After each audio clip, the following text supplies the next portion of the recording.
A trip to Banff and Lake Louise in early December is a gamble, given that it's early in the ski season. However, in the 2023-2024 ski season, our gamble paid off. With minimal crowds, tons of snow, and a beautiful corner suite at the Chateau Lake Louise, this was a ski trip to remember. Here are the highlights of our trip to Banff Lake Louise, December 2023.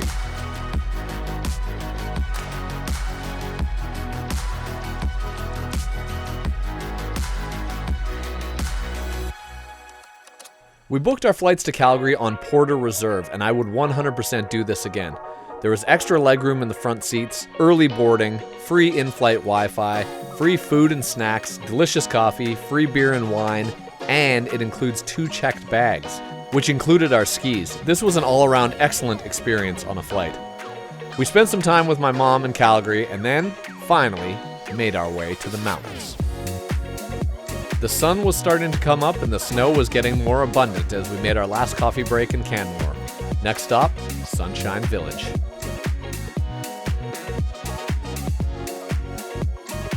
There seemed to be more and more snow as we climbed the road to the Sunshine Village parking lot.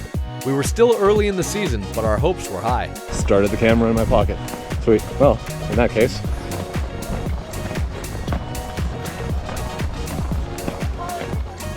Everyone was excited for our first tracks of the season as we boarded the gondola. It's so hot. Oh, I should have changed the battery on this thing. Damn it. We're on the gondola, going up to Sunshine. And it's only 0 degrees, which is... You're going to ski! Yeah. Even though it had said it on the ski reports, none of us had quite processed that the Angel Express wasn't open. The main quad chair at the base of Sunshine Village. On the hill for the first run of the season, Sunshine Village. In spite of large chunks of the mountain not being open, the snow actually looked really good in the places that were open. They had a 12 centimeter dump the night before we arrived and had another 45 or so centimeters the week before. It gets a little steeper here so we can actually go. It gets steeper. All right, why don't you guys go first? Yeah, go ahead. Beautiful snow so far. Really nice. Look at that. Not much of the hill is open. Where it is open, it's pretty good. We'll take it. We were just really excited to be skiing again this year. And honestly, Sunshine Village on a bad day is better than everything we get in Ontario on a good day. It was time for lunch, so we hit Mad Trappers, one of my favorite stops when I was snowboarding here in high school and in college. Back out on the hill after lunch, we made our way down the mountain to Goat's Eye. Again, there was hardly anything open. Some of my favorite runs in the world are on Goat's Eye Mountain, but unfortunately, all of those were closed today. Even with only small parts of the mountain open, when the sun comes out, the beauty of Sunshine Village is undisputable. It's like a ski trip through a postcard.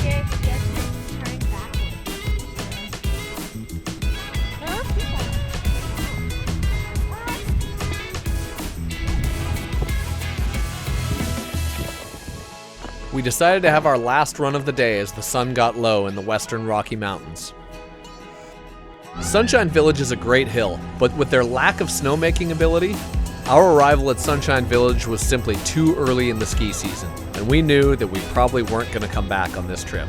It was time to come up with a new plan from our base camp in Banff for the next 2 nights, the Fox Hotel and Suites. The Fox is a mid-budget hotel located right on Banff Avenue and walking distance from all the shops and restaurants Banff has to offer. The lobby is warm and welcoming with a fox motif, and with a Chili's restaurant in the lobby, it's definitely slanted towards families. The outdoor atrium-style rooms surround a steaming pit in the center, which it turns out is an underground hot tub we'll get to in a moment. We spent a little more money and got a suite, which is a 2-level separate bedroom and street access room on the outside of the hotel property. There was no fireplace, unfortunately, but 2 TVs, a little kitchenette, and lots of storage made this hotel a really good choice for a ski trip in Banff. The best amenity of the hotel, and easily the most popular with my kids, was the underground grotto-style hot tub. Definitely a necessity after a hard day of skiing. Our second day of skiing was coming fast, so we had a quick dip and decided to rest before getting up early to hit the mountains once more.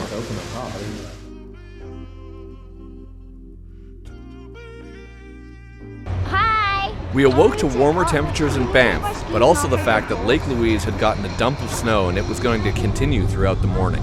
Our choice was easy. We'd make the extra trek from Banff to Lake Louise and do an additional day of Lake Louise skiing rather than go to Norquay. Check mark. Do it. And although it was early season conditions, the snow was incredible.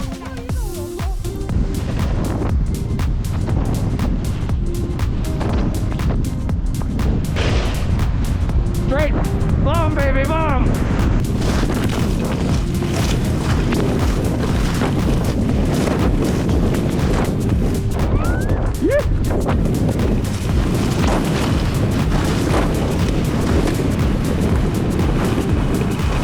Our warm-up run took us to the top of the world chair. There was still a lot of the terrain not open, including what you're seeing now. But man, was the snow excellent. It was really a great time to come. And as it would turn out, we would get more and more lucky. There were about half a dozen black diamond runs open as well, which is more our speed for skiing. And as you can see, they pose their challenges. What happened? I just fell. Okay. I just went down on a tumble.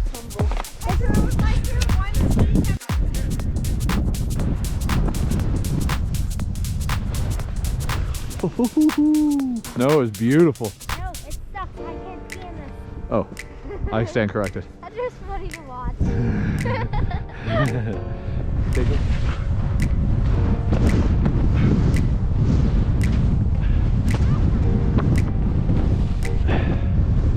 Whoa!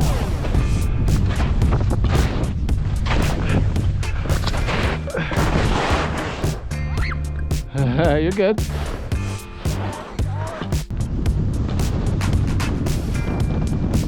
Although there were a few rocks and therefore new scrapes on my skis, venturing off to the side of runs would provide some actual fresh powder. It was really a fantastic skiing experience, and my wife and I questioned the whole time if we'd ever had days this good at Lake Louise when we were kids.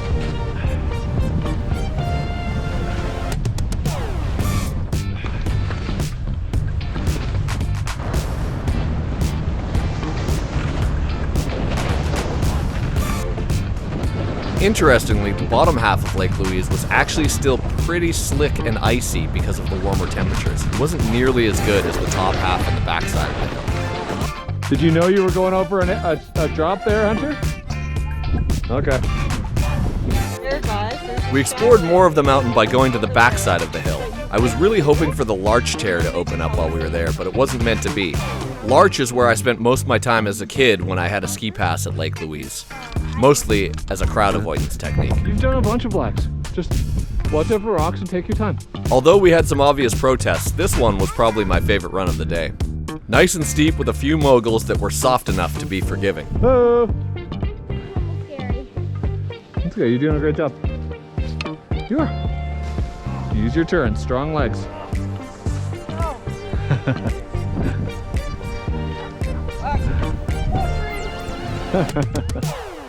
Keep going, love.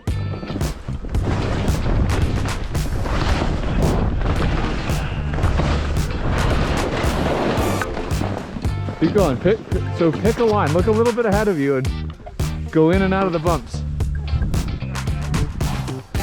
You're almost at the bottom of the steep stuff. When I bought these fatter skis, it was with the knowledge I would be coming back and forth to Alberta. I felt like my skis were finally getting the conditions that they were meant to be skied in. You can see now. I can't. Really? Even though this run was super fun, visibility was becoming an issue and we were all getting tired on our second day of skiing. It was getting close to time to shut it down, but the snow continued to dump. I had pretty high hopes for the next few days of skiing, with a day off coming tomorrow. Legs are starting to burn. Yeah. Are yours too? With a coated camera lens, one last rip through the trees would take us back to the base and Banff for our day off. If you happen to make your way to the Banff Upper Hot Springs on a weekend or during the Christmas break, it is absolutely rammed all the time. We went there on a Wednesday early December and more or less had the place to ourselves.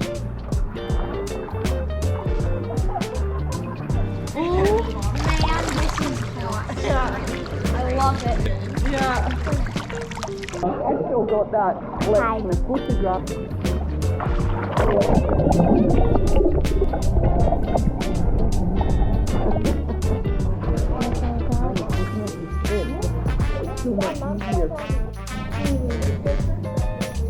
With our tired legs on the mend, we decided to leave the hot springs and head into the town of Banff to wander for the afternoon, before heading to Lake Louise for the next 2 nights.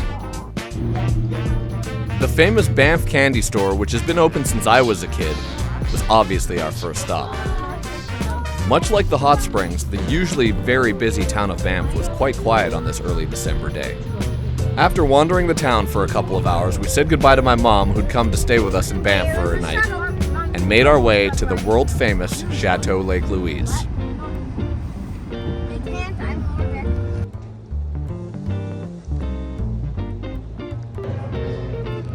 My lucky young family has stayed at several Fairmont hotels, and they're all spectacular, but the Chateau has a special place in my heart. The grounds surrounding it and the rooms and building itself are just spectacular. We wandered the building and grounds waiting for our suite to be prepared, and the snow continued to fall. Visibility wasn't great, but it had me thinking a lot about our next day of skiing and how good it was probably going to be.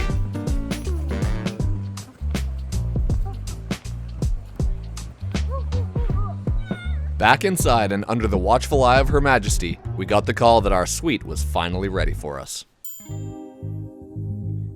This one-bedroom corner unit suite on the top floor of Chateau Lake Louise was more like an apartment than a hotel room, and it had stunning views of the lake itself.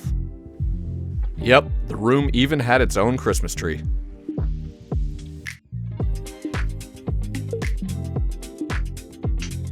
It was time for our obligatory visit to the pool and hot tub of the Fairmont Chateau Lake Louise. And again, we were the beneficiaries of being there early season.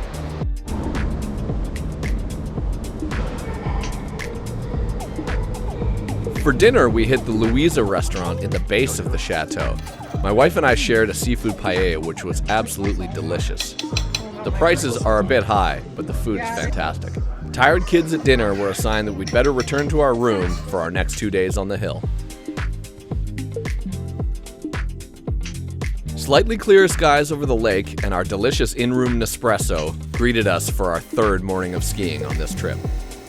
We grabbed some breakfast at the lobby cafe and then went up to the living room, which overlooks the lobby on the 3rd floor. The living room is a guests-only hangout space at the Chateau Lake Louise, filled with board games and comfortable seating areas, as well as drinks and snacks. This hangout space is absolutely an awesome addition to the stay at the Fairmont. Another guests-only convenience is the Lake Louise ski shuttle departing every half hour from the hotel on the hill. A wonderful amenity to help guests avoid the chaos of the Lake Louise parking lot. The snowbanks on the side of the road had grown even more, and the hill was looking pretty white.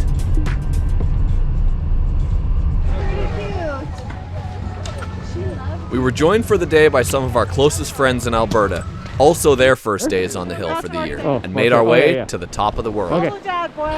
Go this way. We headed immediately for some runs that we knew hadn't been open 2 days before, and the snow was fluffy.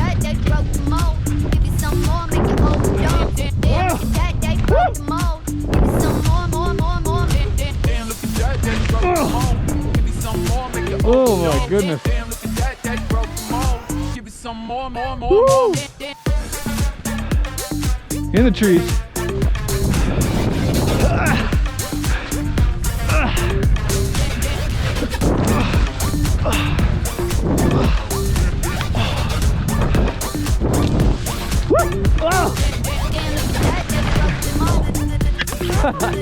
As you can hear, I was pumping it pretty hard and the day had just begun. I was in for a long one. Another newly opened section of the hill today was the summit chair, taking us to the very top of Lake Louise, and some more basically new snow.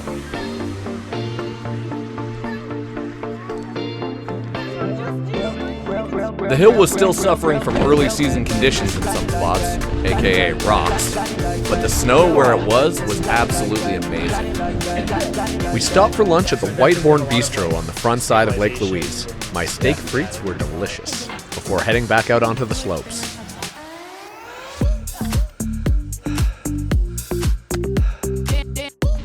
It's pretty hard to see, yeah.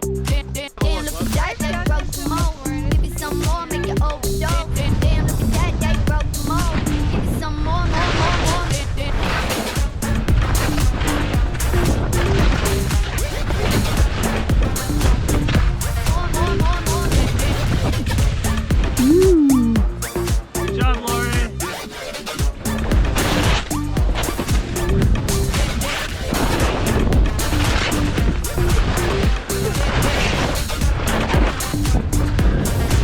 Go ahead if you're going. Psyching these guys up. I don't know if I'm going. You might have to There we go.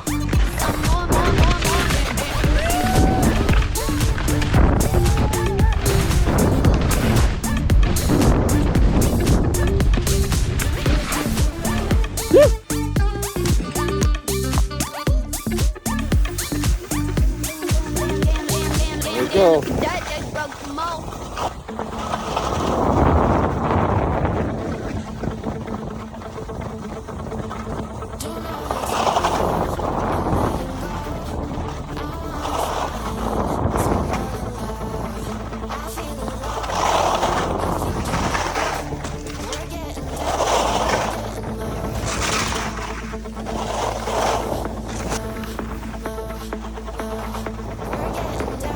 This ski day really flowed into the next, and the next day, we had a new group of friends to ski with, and the backside of Lake Louise was going to open.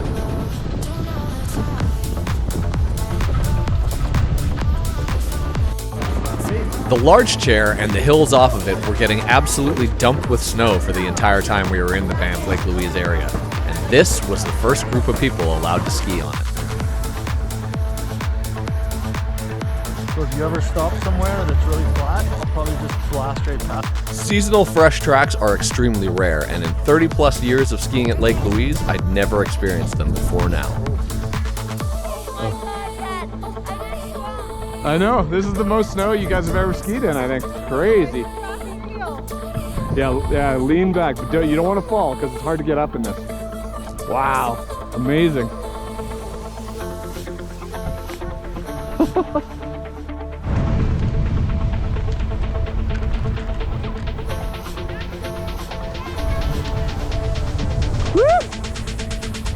As I was having the time of my life in the new powder, my son was stuck and not loving it. I had to perform a rescue mission. Okay, there you go. So turn and start facing down. It's okay, you're fine. This is powder, buddy. Okay. Yeah? That's the cat track right there, guys. So we're almost out of it. Keep going.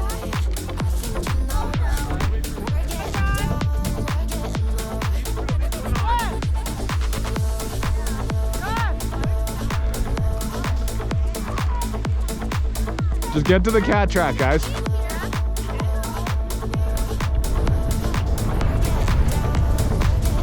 Woo! Woo!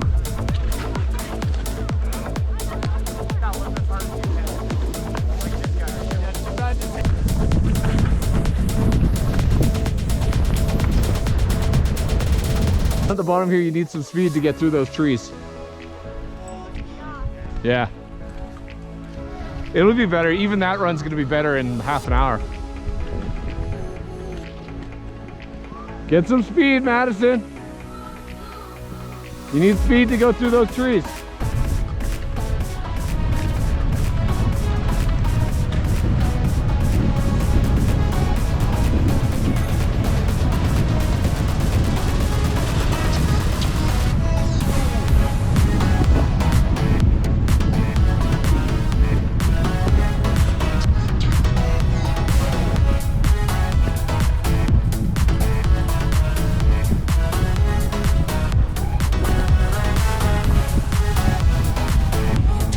My kids were not thrilled with their first major powder experience, and I had to give them a bit of a pep we don't talk. have to do that one again. We'll do a different one. You guys did fine anyways. What? I know. We'll do a different run. There's a bunch of runs up there. You're fine. You guys did okay. You got stuck once. It's not a big deal. I don't know. I know, it's hard work in the powder. I understand. I was definitely not ready to end our time at the large chair, so we went back up to find some more skeet off runs. The snow was still spectacular in most of the spots up there. Yeah, I know.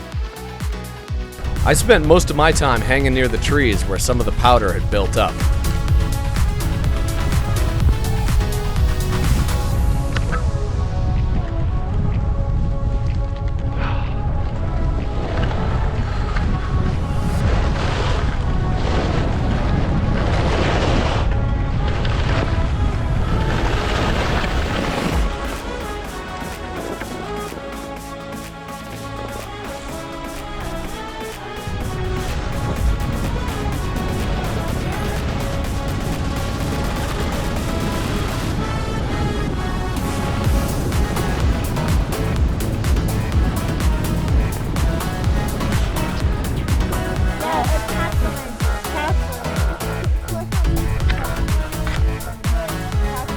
How do you say Eventually, we made our way back to the front side and spent the rest of our day at the top of the world and the summit chairs.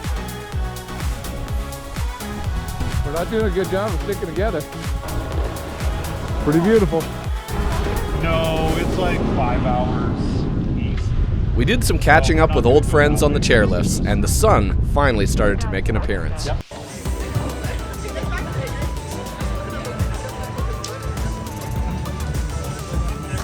Our legs were all burning, so it was time to head for the bottom.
Legs are cooked. I think we're done too.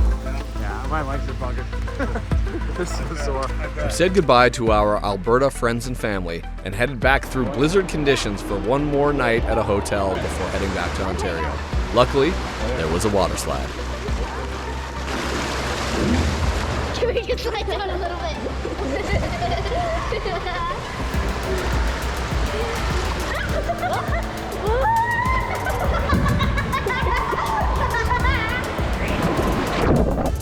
On our airplane, taking one last look at Calgary and the Rocky Mountains. The extra legroom in our Porter Reserve seats was definitely welcome.